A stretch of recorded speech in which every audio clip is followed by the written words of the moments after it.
My name is Ethan Whitcomb, and 3 weeks ago I sat in a lawyer's office and watched my father sign a document he thought would take everything away from me. He smiled when he signed it. He shook the lawyer's hand, like they'd just closed a business deal, instead of erasing his own son from a piece of paper.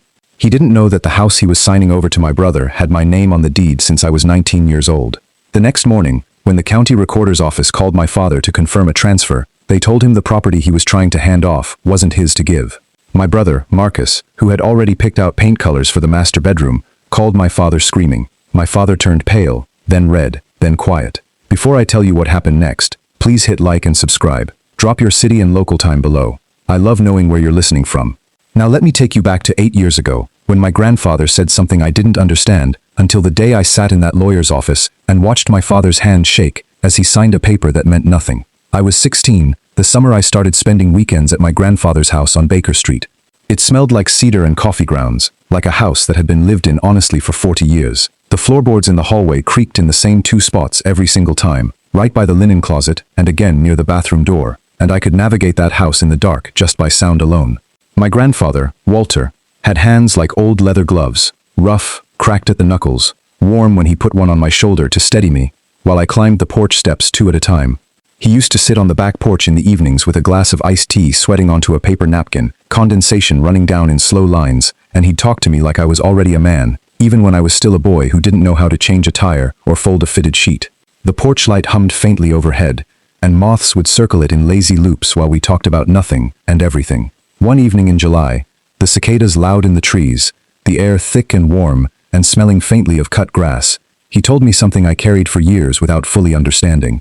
"Ethan," he said, setting his glass down on the wooden railing, "people will show you who they are with money, faster than they'll show you with words. Watch what they do when nobody's counting." I didn't know what he meant. I nodded, because that's what you do when an old man you love says something heavy, and you're too young to carry the weight of it properly.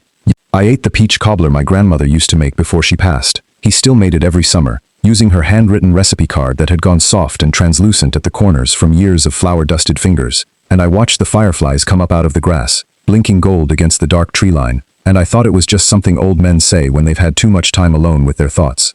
My father was not like my grandfather. My father was Walter's son, but somewhere between generations, something had thinned out, worn smooth, like a coin passed through too many hands. My father talked about the house on Baker Street, the way other people talk about stock prices. He'd visit on holidays, run his fingers along the mantel, where my grandmother's photographs sat in tarnished silver frames, and say things like, "This place must be worth a fortune now," instead of asking my grandfather how his knees were doing, or whether he was sleeping through the night. My brother Marcus was worse. Marcus was older than me by 6 years, already out of college, and working some vague sales job he never fully explained, and he had a way of hugging our grandfather that always ended with him glancing around the room afterward, cataloging things. The grandfather clock in the hallway, the set of hand tools in the garage, the old truck that hadn't run in years but still sat proudly under a tarp. I noticed it the way you notice a smell. You can't place it first. Something faint underneath the cedar and coffee. My grandfather's photographs of my grandmother slowly being replaced in conversation by talk of property taxes and market comparables. I noticed my father stop calling to ask how Grandpa was doing and start calling to ask if he'd thought about the house yet. I noticed, and I said nothing, because I was 16, and what does a 16-year-old have but noticing? The last summer at Baker Street, before everything changed, my grandfather taught me how to fix the leak under the kitchen sink. His hands guided mine around the wrench, patient, unhurried, the way he did everything. The pipe was cold and slick with old water, and there was a specific smell down there, mildew and rusted metal, and the faint mineral tang of well water. I remember thinking that this quiet Tuesday afternoon, nothing happening, nothing at stake, just an old man and his grandson on their knees under a sink, was the safest I had ever felt in my life. Nobody in that house was measuring anything. Nobody was waiting for anyone to die. I didn't know yet that a plan was already being written down somewhere, in a drawer I hadn't found, in the mind of a man who was tired of watching his son circle him like a buyer at an open house, tired of watching greed dressed up as concern. My grandfather got sick in October of that year. It started as fatigue, then a cough that wouldn't leave no matter how many rounds of antibiotics the doctors tried, then a diagnosis nobody said out loud in front of me at first. The word passed between adults in lowered voices, while I sat in waiting rooms pretending to read magazines I wasn't reading. I remember the hospital smelled like rubbing alcohol, and something underneath it, something sweet and wrong, that I would later learn was the smell of illness itself, not just medicine. I remember my father standing in the hallway outside the room, not crying, talking on the phone, in a low, business-like voice about Next steps. I was 18 by then, old enough to hear things I wasn't supposed to hear, old enough to understand what I was hearing, even when I wished I couldn't. I heard my father in the hospital parking garage one evening, thinking he was alone, thinking the concrete pillars and the echo of car doors closing somewhere else meant privacy. He was talking to Marcus on speakerphone. Once he's gone, the house needs to go into my name fast, before probate makes it complicated. I already talked to a guy about doing it as a gift transfer while he's still, while he can still sign things. Marcus said something about the market being good right now, about flipping it, or renting it out for a few years first, and my father laughed. Not a cruel laugh, just a tired, practical one, like they were discussing the trade-in value of a used car, instead of the home, where their father had raised his children, and buried his wife's ashes in the garden out back. That's the word they use for everything that used to be love. Asset, transfer, market value. I stood behind a concrete pillar with my keys digging into my palm, and I said nothing. I filed it away. The way you file away a splinter you can't get out right now, but no is there. I went back up to my grandfather's room and I held his hand, thin now, the leather glove roughness softer somehow, and he squeezed mine weakly, and he said, "You look like your grandmother when you're thinking hard about something." I didn't tell him what I'd heard. Not because I was protecting him, because I understood, somehow, in the quiet of that hospital room with the machines beeping steadily beside us, that he probably already knew. In the weeks after that, I started doing small things nobody noticed. I drove to Baker Street on weekends and mowed the lawn, even though a service was hired and paid for. I fixed the porch light that had been out for a month, replacing the bulb with one I bought myself, standing on a wobbly ladder in the fading evening light. I wasn't protecting the house from thieves. I was protecting it from becoming just a line item on somebody's spreadsheet before it even had the chance to be mourned properly, before the man who built a life inside those walls had even finished leaving it. My father started using the word estate in casual conversation, the way you'd use the word car or couch, dropped in between sentences about football scores and weekend plans. My grandfather was still alive when he started saying it, still breathing, still telling stories, still asking me how school was going, and my father was already speaking about his belongings in the past tense. I realized, somewhere in that stretch of months, that I had become invisible to my father and my brother. I was the quiet one, the one who didn't ask for anything, the one who visited without an angle, who brought soup instead of paperwork. And invisibility, I learned in those months, is not the same as powerlessness. Invisible people hear everything. Invisible people are in the room when the truth gets said out loud, because nobody thinks to lower their voice for someone they've stopped seeing. My grandfather passed in March. I was 19. It happened on a Tuesday morning, quietly, the way he did most things, with the window cracked open and birdsong drifting in from outside. At the funeral, my father cried. I want to be fair, he did cry, real tears that surprised even me. But 3 days later, he was already on the phone with a real estate agent, asking about timeline expectations for listing Baker Street once things were settled. Marcus picked out which of our grandfather's tools he wanted to keep before the ground had even properly settled over the grave, going through the garage with a roll of blue painter's tape, marking boxes. 2 weeks after the funeral, my grandfather's lawyer, a woman named Ruth Okafor, called me directly and asked me to come into her office, alone. Not my father, not Marcus. Me. Ruth's office smelled like old paper and printer ink, a small space above a dry cleaner's downtown, with law books lining one wall and a single window that let in gray afternoon light. She had a manila folder on her desk, with my name typed neatly on the tab, and when she opened it, she told me things that rearranged everything I thought I knew about my own life. My grandfather had transferred partial ownership of the Baker Street house into my name when I turned 18, quietly, through a trust, structured so it wouldn't trigger gift tax complications, and wouldn't show up in casual conversation or in any document my father might have thought to check. He had done it 2 years before he got sick, Ruth told me, because he had watched, quietly and carefully, how my father and brother talked about that house, the way their eyes moved across rooms tallying value instead of memory. He wanted to make sure that whatever they tried to do with it later, they would find out it was never entirely theirs to move. He told me, Ruth said, folding her hands on the desk, that you were the only one who ever asked about the house, because you wanted to know if it was okay, not if it was worth anything. I sat there for a long moment, the ceiling fan turning slowly overhead, a car horn sounding faintly from the street below. I didn't cry. I felt something colder and clearer than crying. I felt like a door had opened onto a hallway I didn't know existed, and at the end of it, I could finally see the shape of what my grandfather had built for me, without ever saying it out loud, without ever making it a burden I had to carry consciously until now. Ruth explained that my father and Marcus almost certainly didn't know. My grandfather had used a trust with a name that gave nothing away, something generic and forgettable. Any future deed transfer they attempted without my involvement would be legally void, or at minimum, instantly flagged the moment it reached the county recorder's office for processing. I texted Ruth 2 words when I left her office that day, standing on the sidewalk outside, sunlight cutting sharp lines across the pavement. I'm ready. Over the following months, I watched my father and brother make their plans in full daylight, thinking they were unwatched, thinking the quiet nephew sitting at the edge of every family gathering wasn't listening. I heard my father tell Marcus over dinner one Sunday, a dinner I was invited to, sitting 3 feet away over a pot roast, apparently invisible again, that he'd found a lawyer willing to streamline the transfer as an inheritance gift, cutting out the formal, slower probate process. He named a date, he named a number, the amount he expected the house to sell for, once it was in Marcus's name, and back on the market within the year. A number that made Marcus's eyebrows lift with quiet excitement. I ate my food. I said the vegetables were good. Inside, I felt nothing but a strange, still patience, like a held breath that didn't need to be released yet, that knew exactly when it would. That night, driving home along familiar streets, streetlights blinking past my windows one after another, I thought about how easily they were making promises to each other, about a house that had already made its promise to someone else. They went to sleep certain the house was as good as sold. I went to sleep already knowing it never would be, not the way they thought. Ruth met with me twice more over the following weeks, walking me through exactly what would happen and when, in the same clear, unhurried tone she probably used with clients twice my age. When your father goes to sign that transfer document, she explained, tapping a pen against the desk for emphasis, the title company will run a title search as part of standard procedure. That search will show a trust holding partial interest in the property. The transfer will freeze automatically. At that point, you can choose to reveal your interest, or let the confusion play out and reveal it on your own timeline, whenever you feel ready. I chose my own timeline. A week before the scheduled signing, my father called me, his voice warmer than it had been in years, almost unfamiliar in its softness. He invited me to lunch, just the 2 of us, which had not happened since before Grandpa got sick, since before hospital hallways and lowered voices. We met at a diner he used to take me to as a kid, red vinyl booths, the smell of coffee and frying bacon thick in the air.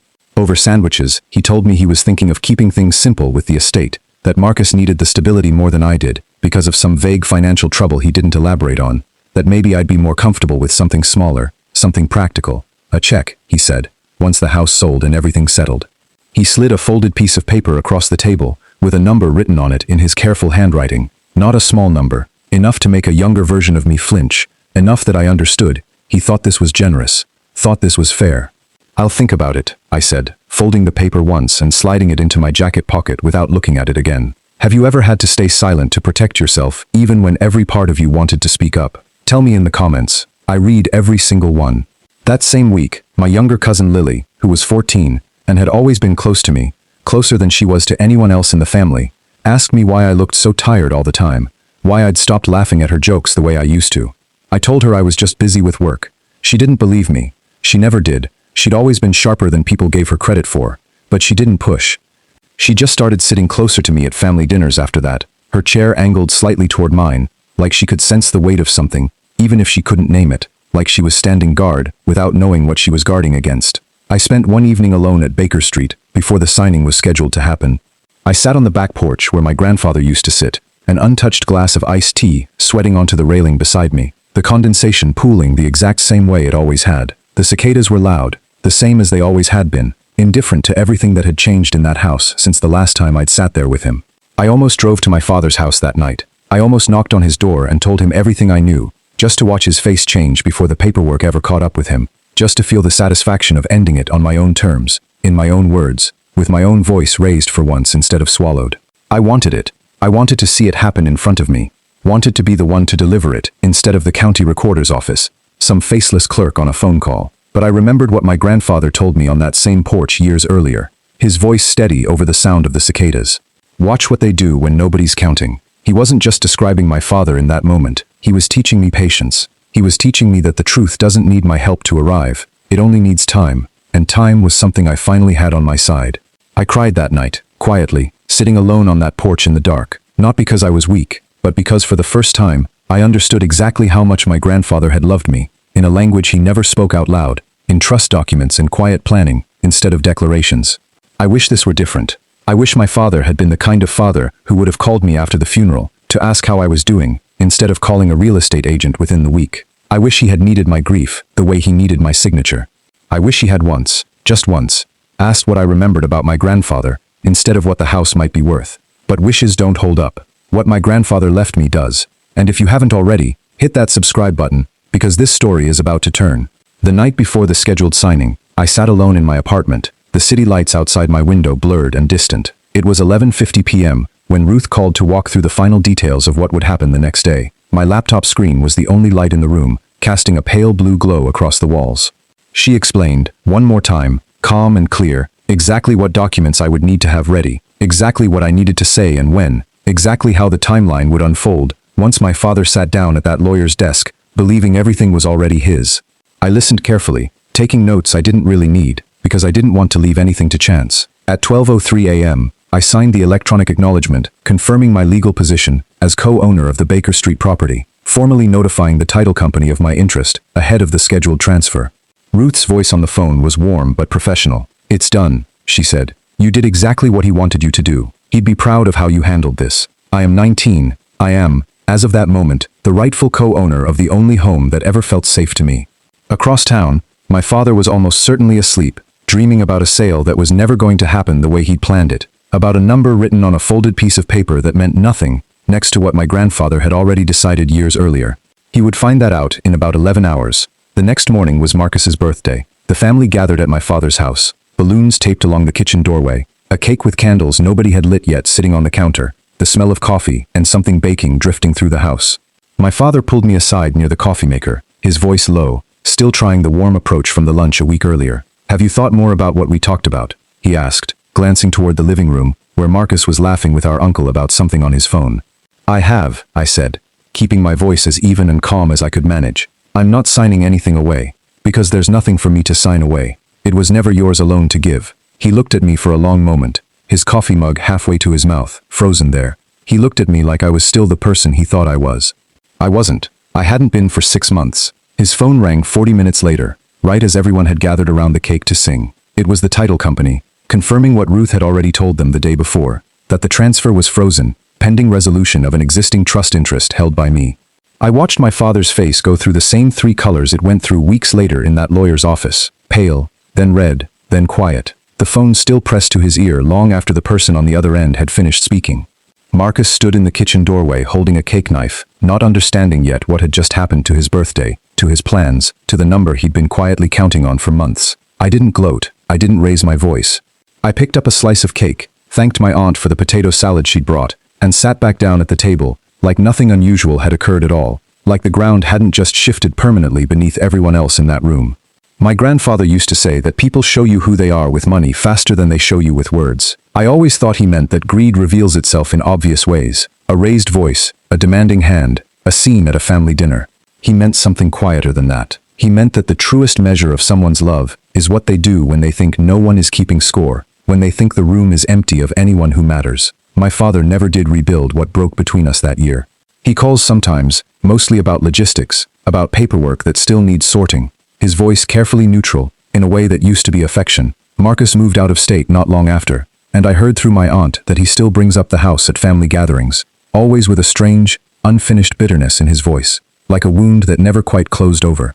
Ruth retired 2 years later, but she still sends me a card on the anniversary of my grandfather's passing, every single year, without fail, always with the same handwritten line at the bottom. "He knew exactly who you were. As for me, I still have the house on Baker Street.